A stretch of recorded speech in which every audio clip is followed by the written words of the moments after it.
New mobile வாங்கியாச்சு, announce பண்ணிடலாமா? இப்போ பாப்பா ஓப்பன் பண்ணுவா பாருங்கள். நியூ மொபைல் எவ்வளோ பார்க்க கம்பெனி ஓப்போன்னு தான் தெரியும், ஆனால் இதோட ரேட் என்ன தெரியுமா? ரொம்ப ஹெவி. ஏதோ ஒரு நம்பிக்கையில் வாங்கிட்டேன், இஎம்ஐயை முடிப்பேன்னு நினைக்கிறேன். ஏன்னா வீடியோ எடுக்கிறவங்களுக்கு என்றைக்குமே வந்து ஃபோனு கேமரா குவாலிட்டி, ரேம்போ இது எல்லாமே ரொம்ப முக்கியம். ஸோ அதுக்காக தான் நான் மோட்டோவில் OnePlusலலாம் பார்த்தேன். பட் அதை விட இந்த ஓப்போவில் இப்போ ஓவர் அட்வான்டேஜாக நிறையா வந்திருக்குன்னு சொல்லிட்டு வாட்டர் ப்ரூஃப் தான். ஸோ இந்த மொபைல் வாங்கியிருக்கோம். பின்னாடிலாம் பார்த்தீங்கன்னா ஐஃபோன் சேஃப், அப்படியே ஐஃபோன் மாடலில் இருக்கும். இது இந்த இப்போ வாங்கியிருக்க மொபைலோட கூட 10 20 போட்டால் ஐஃபோன் மொபைலுங்க, அவ்வளோதான். ஸோ அதுக்கு ஈக்குவலாக தான் இந்த மொபைலை நான் வாங்கியிருக்கேன்.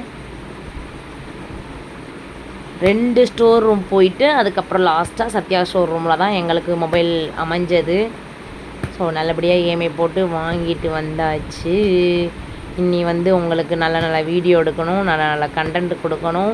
ஸோ அப்படியே இப்போ கையில் மொபைல் வந்துருச்சு. பட் அதை ஆப்ரேட் பண்ணுறதுக்கும் எடிட்டிங் பண்ணுறதுக்கும் எனக்கு அவ்வளோவா தெரியாது.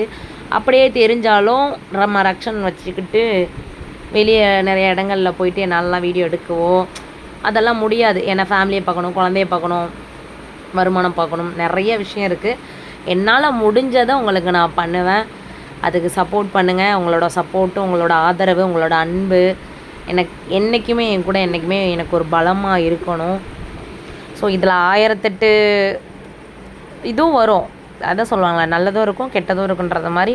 ஸோ சோசியல் மீடியாவில் நிறையா இருக்கும், அது தெரிஞ்சு தான் நான் இதில் இருக்கேன். நான் எதுவுமே செய்யாமலே வந்து சும்மா கெட்ட பேர் வாங்கிட்டு போகிறதுக்கு அப்படி தான் நான் வீடியோ எடுப்பேன், அப்படி தான் வீடியோ போடுவேன்னு சொல்லிட்டு நம்ம வாழ்ந்துகிட்டே போயிடலாம்ல. அதுக்காக தான் நியூ மொபைலில் இறங்கிட்டோம். இன்னி தரமான சம்பவங்கள் வீடியோ எல்லாமே எடுக்கணும்.